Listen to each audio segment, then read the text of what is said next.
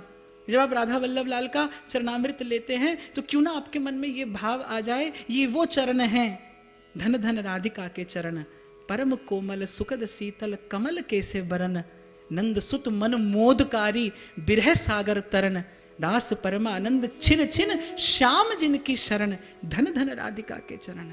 ये वो चरण है जिन्होंने वृंदावन की रेणु को उस मूर्धा पर, उस शिखर पर जाकर बैठाया कि आसा महो चरण रेणु जुषाम हम श्याम, वृंदावने किमपि गुल्मलता औषधीना, या दुस्तजम स्वजन मार्य पथम च हित्वा भेजुर मुकुंद पदवीम श्रुतिभिर्विमृग्या। कि शिव विधि ऊधव सबन के ये आशा रहे चित्त, गुल्म लता होए सिर धरे वृंदावन रजनित। ये वो चरण है जिनका स्पर्श पाके वृंदावन की रेणु आस्वाद्य हो गई। आस्वाद्य, वृंदावन की रेणु केवल आदरणीय नहीं है, केवल श्रद्धास्पद नहीं है, केवल सम्माननीय नहीं है। वृंदावन की रेणु तो आस्वाद्य है। कितनी डांट खाई मैया से, फिर भी ठाकुर जी ने चोरी चुप के मुख में रख ली, आपको मुझे सबको बताने के लिए कि ये धूल नहीं, ये धूल नहीं है, ये मेरा श्रृंगार है। कितनी सुंदर बात रसखान कह बैठते हैं, धूल भरे अति शोभित श्याम जो। यद्यपि श्री ठाकुर जी का श्रीअंग कैसा है, कौन है श्री कृष्ण? अनंत अनंत कल्याण गुणगण निलय, अखिल भुवन सौभाग्य सार सर्वस्व, कोटि काम प्रभा शोभा आभा आगार, ब्रह्मादि जय संग्रूढ़ दर्प कंदर्प दर्पहारी, अखिल सौंदर्य माधुर्य रसामृत सिंधु श्री कृष्ण। और उन श्री कृष्ण का श्रृंगार कौन कर रहा है? कोई आभूषण नहीं। रसखान कह रहे हैं कैसे श्रृंगार है? धूल भरे अति शोभित श्याम जो, तैसी बनी सिर सुंदर जो। और गोपी तो बलिहार जाती है श्याम सुंदर की आवन की। हमने समग्र रस साहित्य में जब कन्हैया गोचारण करने जा रहे हैं उस समय की शोभा का पद नहीं देखा। सूर बाबा ने समग्र साहित्य में जब मैया ने श्रृंगार करके भेजा है उस समय की शोभा नहीं कही। जब आए हैं, जब गोधूली बेला में गोरज से मंडित है, जब वृंदावन की रेणु से परिमंडित है वो नवनील नीरद सुंदर, उस समय रसिकों ने गाया है, आवत बने कान गोप बालकन संग, नीचु की खुर रेणु क्षुरित अलका। बिखरी अलकावली। भोह मन मथ चाप वक्र लोचनवा, शीस शोभित मत मोर चंद्रा। हो तेरे नैन अजब कजरारे, काजर से कारे कारे, तेरी तिरछी सी चितवनिया पे, तेरी तिरछी सी चितवनिया पे, बलिहार प्यारे जो, मैं बलिहार। तो वो श्री कृष्ण जो श्रृंगार का श्रृंगार है, सूरदास कहते हैं देखो माई सुंदरता को सागर। तो जब चरणामृत हाथ में आए, यदि उस क्षण उस चरणामृत को ग्रहण करते समय यदि आपके मन में यह भाव उदय हो जाए कि किन के चरणों की धोवन है, फिर आप उस भाव की चमत्कृति देखिए। वैसे चमत्कार कोई बड़ा सुंदर शब्द नहीं है, लेकिन आप फिर उस भाव की चमत्कृति देखिए, अनुभव करिए। और जिस भी व्यक्ति ने यह प्रश्न यहां लिखा, उसके प्रश्न का स्वागत करते हुए मैं आपसे कह रहा हूं कि जो यहां से कहा जा रहा है, मैं जो कह रहा हूं वो सत्य नहीं है। जो सत्य है मैं वो कहने का प्रयास कर रहा हूं। इसलिए दुविधा ना लाइए, संशय ना लाइए। ये कथा श्रवण मंगलम श्रीमदातथम भुवि गृह्णन्ति ते भूरिदा जन। यदि वृंदावन के स्वरूप की प्रतीति हो जाए, मैंने अभी निवेदन किया आपसे कि पात्र अपात्र अथवा कुपात्र कोई भी आए, उसे वृंदावन की सीमा में रस स्पर्श तो करता है। यत्र प्रविष्टः सकलोपि जंतु आनंद सच्चिद घनताम उपैति। श्री महाप्रभु तो कहते हैं वृंदावन का संग करने के कारण ये क्रूरा अपि पापिनो न च सताम संभाष्य दृश्याश्चय। बोले जो क्रूर है, पापी है, वो जो देखने योग्य नहीं है, जिससे बात करना अपराध हो सकता है, लेकिन यदि वो वृंदावन की सीमा में है तो महाप्रभु कह रहे स्वाराध्य बुद्धिर ममा, वो मेरा आराध्य स्वरूप है।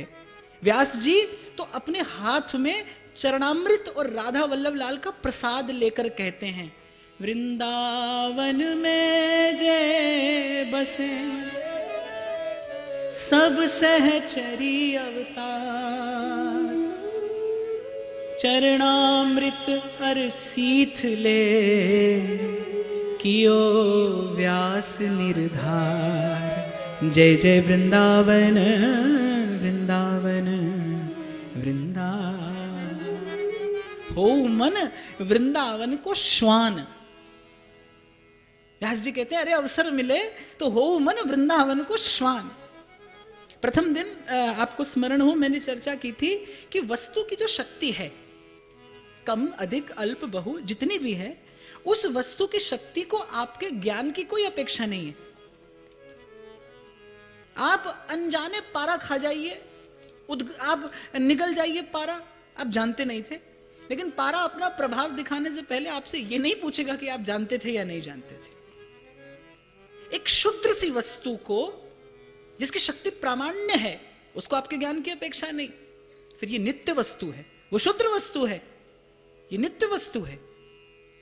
आप एक बात विचार करिए, एक कामी पुरुष जब एक स्त्री का चिंतन करता है, मैं क्षमा याचना के साथ कह रहा हूं, एक कामी पुरुष जब एक स्त्री का चिंतन करता है तो उसके हृदय में कामोद्रेक होता है, विकार का उदय होता है। चिंतन करने वाला कौन है? संसारी, विषय। जिसका चिंतन किया जा रहा है वो विषय, इसीलिए जो परिणाम आ रहा है वो भी विषैला है।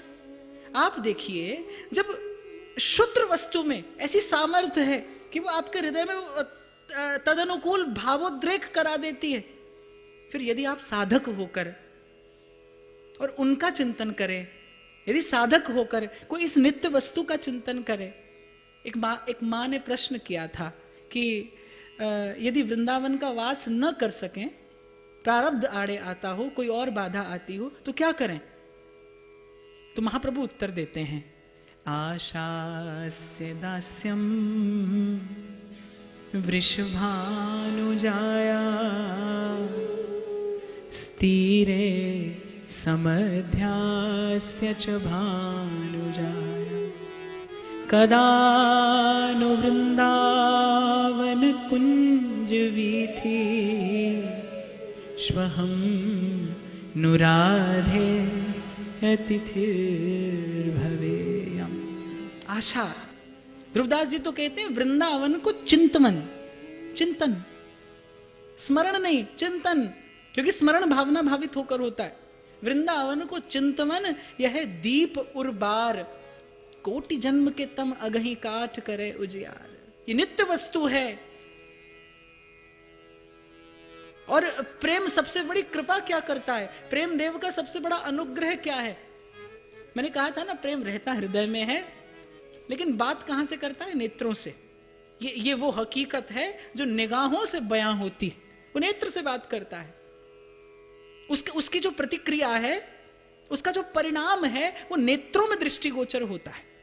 किसी शायर ने कहा है, निगाह फक्र में शान सिकंदरी क्या है? एक फकीर के सामने बादशाह सिकंदर की बादशाहत क्या है? धूल।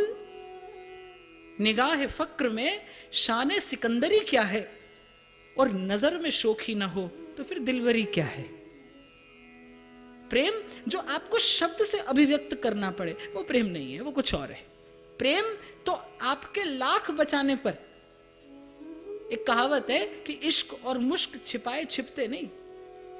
प्रेम आपके लाख प्रयत्न करने पर प्रकट होगा। और प्रेम का यह गुण है कि न हो तो आप कोटि कोटि चेष्टाएं करें, उसकी सुवास नहीं आएगी। और यदि है तो आप कोटि कोटि प्रयास करें, वो प्रकट होकर रहेगा, वो आपकी दृष्टि से प्रकट होकर रहेगा। केवल श्री जी के सन्मुख खड़े होकर दर्शन करने वाला व्यक्ति किस भाव से राधा वल्लभ लाल की ओर देखता है, किस भाव से वो श्री कुंज बिहारी का दर्शन करता है, वहां से पता चल जाता है वो भावना के, भाव राज्य के किस स्तर तक उसका आरोहण है।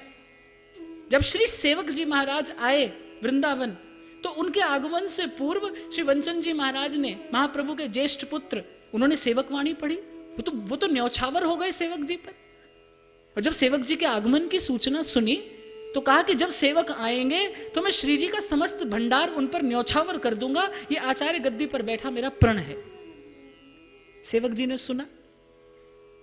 और जब सेवक जी ने सुना कि मेरे जाने से यदि श्री जी का सब द्रव्य लुटा दिया जाए तो मैं अपराधी हूं, मुझे शुद्र से तुच्छ से सेवक पर श्री जी का समस्त द्रव्य, समस्त उनकी भंडार लुटा दी जाएगी। सेवक जी महाराज ने क्या किया, ढक कर स्वयं को, केवल आंख देख पा रही थी और श्री जी के मंदिर में सबसे पीछे जाकर खड़े हो गए। और कई बार ऐसा होता है, हमारे ठाकुर जी सबसे पीछे से ही आरंभ कर लेते हैं। मैं देखता हूं आप लोगों में बड़ी ऊहापोह रहती है, आप घंटों पहले यहां पर आकर बैठ जाते हैं, इसलिए आगे बैठेंगे। अच्छा है, बहुत अच्छा है। ये नहीं कि कल से आप देर से आना शुरू कर दो, मैं इसलिए नहीं कह रहा।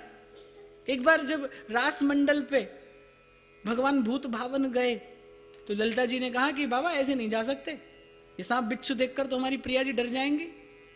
बाबा लहंगा फरिया धारण करना पड़ेगा, 16 श्रृंगार धारण करने पड़ेंगे, सखी को तो भेष धरो तो भीतर जाओ। अब बाबा ने धारण किया, लेकिन बड़ा संकोच था, लज्जा थी, ऐसे रूप में पहली बार प्रभु के सन्मुख जाऊंगा। तो रास मंडल पर जब पदार्पण होता है श्री युगल सरकार का, तो सब सहचरियां अपनी अपनी सौंज सामग्री लिए रहती हैं। किसी के हाथ में अतर है, किसी के हाथ में पानदान है, कोई चमर है, कोई वीजना है, भांति भांति की सामग्रियां पंक्ति में खड़ी होती हैं। युगल सरकार एक एक से मिलते हैं, थोड़ी सी सेवा स्वीकार करते हैं, पश्चात रास नृत्य का आरंभ होता है।